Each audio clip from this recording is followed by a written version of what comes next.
Hello everyone, welcome to complex engineering. तो अभी हम लोग फाइंड आउट करेंगे magnetic dipole moment of current carrying conductor. मतलब एक कंडक्टर है जो कि सर्कुलर कॉइल के फॉर्म में, जिसमें जो टर्न है वो एक ही है, उसमें से करंट फ्लो हो रहा है। करंट के फ्लो की वजह से बनेगी मैग्नेटिक फील्ड। तो जब मैग्नेटिक फील्ड बनेगी तो उसका ऑब्वियसली कुछ होगा मैग्नेटिक डायपोल मोमेंट, तो उसको हम लोग फाइंड आउट करेंगे। तो हमें मालूम है मैग्नेटिक डायपोल और मैग्नेटिक डायपोल मूवमेंट में हमने डिस्कस किया है। मैग्नेटिक डायपोल क्या होता है? मैग्नेटिक डायपोल अरेंजमेंट होता है दो मैग्नेटिक पोल्स का, और दोनों मैग्नेटिक पोल्स का जो मैग्नीट्यूड होता है वो सेम होता है, मगर दोनों का नेचर अपोजिट होता है और दोनों एक सर्टेन डिस्टेंस से सेपरेट होते हैं, जिसको हम लोग बोलते हैं मैग्नेटिक डायपोल लेंथ। तो सिमिलरली ये मान लेते हैं कंडक्टर है, कंडक्टर में से करंट फ्लो हो रहा है, करंट के फ्लो की वजह से बनेगी मैग्नेटिक फील्ड। ये मैग्नेटिक फील्ड का डायरेक्शन हम लोग कैसा फाइंड आउट कर सकते हैं? जो राइट हैंड का जो थंब होगा उसे हमें करंट के डायरेक्शन में अलाइन करना होगा। बाकी की जो कल फिंगर होगी वो इंडिकेट करेगी मैग्नेटिक फील्ड का डायरेक्शन। तो यहाँ पर अगर हम लोग देखें जो मैग्नेटिक फील्ड का जो डायरेक्शन है यहाँ पर ऊपर के तरफ है, और नीचे से यहाँ पर अगर नीचे देखें तो जो मैग्नेटिक फील्ड का जो डायरेक्शन होगा वो नीचे से ऊपर के तरफ होगा। तो अगर मैग्नेटिक फील्ड का डायरेक्शन अगर हमें कुछ इस तरीके से मिलता है, मैग्नेटिक फील्ड ऑफ लाइंस का पैटर्न अगर हमें कुछ इस तरीके से मिलता है, तो ऊपर हमें मिलेगा नॉर्थ पोल और जो नीचे जो मिलेगा हमें मिलेगा साउथ पोल। हमने मैग्नेटिक डायपोल मूवमेंट के बारे में डिस्कस किया है। मैग्नेटिक डायपोल मूवमेंट क्या होता है? Magnetic dipole movement vector quantity होती है और वो प्रोडक्ट होता है मैग्नेटिक पोल स्ट्रेंथ और दोनों जो पोल स्ट्रेंथ है दोनों के बीच का जो डिस्टेंस है उसका, दोनों जो पोल है उसके बीच में डिस्टेंस होना चाहिए। मगर हम लोग यहाँ पर देखें ये जो सर्कुलर कॉइल है, ये सर्कुलर कॉइल में प्रैक्टिकली अगर हम लोग देखें या फिर अगर हम लोग सोचें तो एक जो डिस्टेंस होगा दोनों पोल के बीच में, नॉर्थ पोल और साउथ पोल के बीच में, ऊपर नॉर्थ पोल क्रिएट हो रहा है, नीचे साउथ पोल क्रिएट हो रहा है, मगर जो नॉर्थ पोल और जो साउथ पोल के बीच का जो डिस्टेंस होता है वो बहुत कम होता है, या फिर हम लोग बोल सकते हैं वो जो डिस्टेंस होता है वो ना के बराबर में होता है। तो जब डिस्टेंस ही नहीं होगा तो हम लोग कैसा फाइंड आउट कर पाएंगे मैग्नेटिक डायपोल मूवमेंट? क्योंकि जो मैग्नेटिक डायपोल मूवमेंट है ऑलरेडी हमने डिस्कस किया इसके बारे में। मैग्नेटिक डायपोल मूवमेंट प्रोडक्ट होता है पोल स्ट्रेंथ और जो दोनों के बीच का जो डिस्टेंस है, दोनों पोल स्ट्रेंथ के बीच का जो डिस्टेंस है उसका। तो यहाँ पर तो डिस्टेंस है ही नहीं, तो ये केस में हम लोग क्या करेंगे? तो यहाँ पर मैंने पूरा रिटर्न लिखा हूँ ताकि पूरा जो कॉन्सेप्ट अच्छी तरीके से समझ आ जाए। In case of a bar magnet, magnetic dipole is an arrangement of two opposite and equal magnitude of pole separated by a finite distance. ये मैग्नेटिक डायपोल के बारे में। मैग्नेटिक डायपोल क्या होता है? मैग्नेटिक डायपोल दो पोल का अरेंजमेंट होता है, दोनों का मैग्नीट्यूड सेम होता है, नेचर अपोजिट होता है, सेपरेट होता है एक सर्टेन डिस्टेंस से। और जो मैग्नेटिक डायपोल मूवमेंट होता है उसमें हम लोग कंसीडर करते हैं डिस्टेंस। उसमें हम लोग क्या कंसीडर करते हैं? Distance. But in case of current carrying loop there is no distance in between two poles. Current carrying loop के केस में दो पोल्स के बीच का डिस्टेंस नहीं है। जैसे कि हमने यहाँ पर डिस्कस किया था, ये है नॉर्थ पोल, ये है साउथ पोल, दोनों के बीच का जो डिस्टेंस है वो जीरो है। तो ऐसे केस में हम लोग क्या करेंगे? So how we will find out the magnetic dipole movement of current carrying loop. तो ऐसे केस में हम लोग क्या करेंगे? ऐसे केस में हम लोग लेके आएंगे एक मैग्नेट।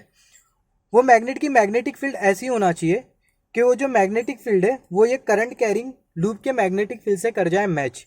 अगर ऐसा होता है तो जो मैग्नेट की जो मैग्नेटिक डायपोल मूवमेंट होगा वो ये करंट कैरिंग लूप का मैग्नेटिक डायपोल मूवमेंट होगा। तो मैंने क्या बोला, यहाँ पर जो करंट कैरिंग लूप के केस में जो डिस्टेंस होता है वो तो जीरो होता है दो पोल के बीच का। अगर प्रैक्टिकली देखें तो हम लोग क्या करेंगे? एक मैग्नेट लेके आएंगे। वो मैग्नेट की मैग्नेटिक फील्ड ऑफ लाइंस ऐसी होना चाहिए, या फिर जो मैग्नेट है वो ऐसा होना चाहिए कि वो exactly same magnetic field of lines create कर सके जो कि ये करंट कैरिंग कंडक्टर या फिर ये करंट कैरिंग लूप क्रिएट कर रही है उसके तरह। तो यहाँ पर मैंने वही फिर से लिखा हूँ, but for that we need to consider the magnetic field of lines of lines of current carrying loop, the bar magnet which can create same magnetic field। Bar magnet जो कि सेम मैग्नेटिक फील्ड क्रिएट कर सकता है current carrying loop के तरह। तो जो magnetic dipole movement होगा करंट कैरिंग लूप का वो एक्जैक्टली बराबर में होगा वो बार मैग्नेट के मैग्नेटिक डायपोल मूवमेंट के। तो आई होप क्लियर हो गया होगा कॉन्सेप्ट। यहाँ पर अगर हम लोग देखें जो मैग्नेटिक फील्ड है, यहाँ पर अगर हम लोग देखें जो मैग्नेटिक फील्ड है वो डायरेक्टली, जो मैग्नेटिक डायपोल मूवमेंट होगा वो डायरेक्टली प्रोपोर्शनल होगा करंट से। अगर करंट का मैग्नीट्यूड इंक्रीज करेगा तो जो मैग्नेटिक डायपोल मूवमेंट होगा वो इंक्रीज करेगा। जो मैग्नेटिक डायपोल मूवमेंट होगा वो डायरेक्टली प्रोपोर्शनल होगा एक कॉइल के एरिया के साथ, मतलब ये जो कॉइल का जो एरिया है उसके साथ। अगर उसका एरिया ज़्यादा होगा तो जो मैग्नेटिक डायपोल मूवमेंट होगा वो ज़्यादा होगा। सिमिलरली अगर हम लोग ये हम लोग प्रोपोर्शनलिटी साइन को अगर हटाए तो हमें इंट्रोड्यूस करना होगा कॉन्स्टेंट ऑफ प्रोपोर्शनलिटी। तो जो कॉन्स्टेंट ऑफ प्रोपोर्शनलिटी होगी वो होगी के, और जो के की जो वैल्यू होती है वो होती है 1। तो हमें कुछ इस तरीके का इक्वेशन मिल जाएगा। अगर के की वैल्यू अगर 1 होती है तो हमें कुछ इस तरीके का इक्वेशन मिल जाएगा, m इज इक्वल टू अगर के की वैल्यू अगर 1 होती है तो हमें मिल जाएगा एम इज इक्वल टू आई ए। मगर यहाँ पर अगर हम लोग देखें आई इंटू ए, अगर यहाँ पर हमने अब तक के क्या डिस्कस किया, ये जो कॉयल है उसका जो टर्न है वो एक ही है, सिंगल टर्न की कॉयल है। अगर एन नंबर ऑफ टर्न्स हो तो अगर एन नंबर ऑफ टर्न्स होगा तो उस केस में जो मैग्नेटिक डायपोल मूवमेंट होगा वो ज़्यादा होगा। मतलब एक कॉयल से अगर मैग्नेटिक डायपोल मूवमेंट अगर एम बन रहा है तो अगर 3 कॉयल होगी तो उसके लिए हम लोग मान लेते हैं मैग्नेटिक डायपोल मूवमेंट एम से ज़्यादा होगा। तो अगर टर्न इंक्रीज होगा तो जो मैग्नेटिक डायपोल मूवमेंट होगा वो भी इंक्रीज करेगा। तो जो मैग्नेटिक डायपोल मूवमेंट होगा वो टर्न्स के ऊपर भी डिपेंड करेगा, कितने टर्न से magnetic dipole movement of current carrying loop in scalar form.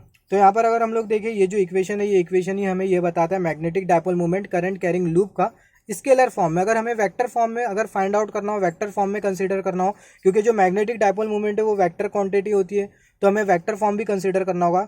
तो यहाँ पर अगर हम लोग देखें करंट को हम लोग वेक्टर के तौर पर ट्रीट नहीं कर सकते, एन को भी हम लोग वेक्टर के तौर पर ट्रीट नहीं कर सकते, मगर जो एरिया है इसको हम लोग वेक्टर के तौर पर ट्रीट कर सकते हैं, एरिया वेक्टर। तो ये जो ए है इसके ऊपर हम लोग एक वेक्टर साइन इंडिकेट कर देंगे और ये जो एम है इसके ऊपर भी एक वेक्टर साइन इंडिकेट कर देंगे, जिसके वजह से जो मैग्नेटिक डायपोल मूवमेंट है उसका हमें मिल जाएगा वेक्टर फॉर्म। जब वेक्टर साइन इंडिकेट करेंगे तो ऑब्वियसली डायरेक्शन एसोसिएटेड होगा वेक्टर के साथ। तो डायरेक्शन कैसा फाइंड आउट करें, डायरेक्शन फाइंड आउट करने के लिए यहाँ पर अगर हम लोग देखें, ये हमने यहाँ पर कंसिडर किया था ये जो लूप है, ये जो लूप में जो करंट का फ्लो है, ये जो लूप में जो करंट का फ्लो है वो कुछ इस तरीके से। तो हम लोग जो राइट हैंड जो करंट का जो फ्लो है वो कुछ इस तरीके से हम लोग देख सकते हैं, ये वाली डायरेक्शन में।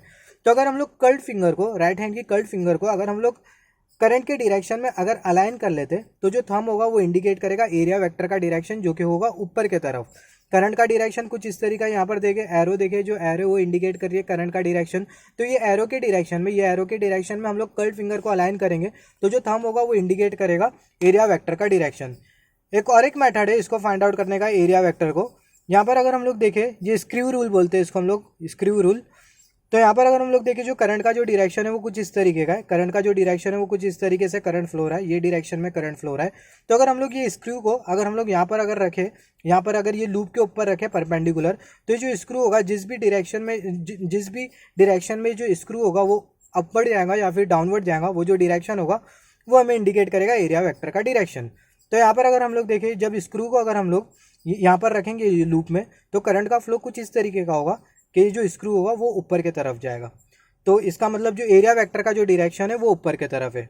या फिर अगर हमें सिंपली फाइंड आउट करना है तो जो राइट हैंड की जो कर्ल्ड फिंगर होगी, राइट हैंड की जो कर्ल्ड फिंगर है अगर हम लोग देखें, ये है राइट हैंड की जो कर्ल्ड फिंगर है उसको हम लोग करंट के डायरेक्शन में अलाइन करेंगे तो जो थंब होगा इंडिकेट करेगा फोर्स का डायरेक्शन। तो कुछ इस तरीके से हम लोग फाइंड आउट कर सकते हैं magnetic dipole movement current carrying loop का या फिर करंट कैरिंग कंडक्टर का।